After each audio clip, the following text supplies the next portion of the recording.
All right, guys, this is just a quick reminder on how to make a new blog post.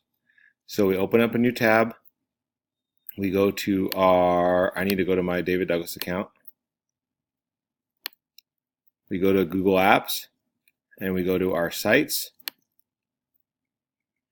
And then we go over here to the left, click on New Google Sites.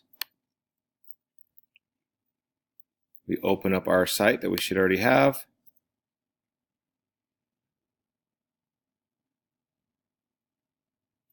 And then once this loads, we just scroll down a little bit, go to Insert Text Box.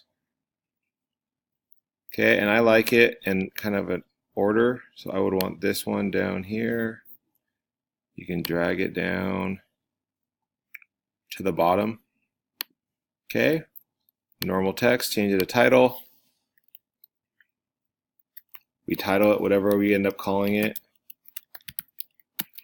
And then we always put today's date also. And then when you're done, hit enter to get to that where you answer your text. And when you're done with the post, make sure you hit publish so it saves your results. And that's it.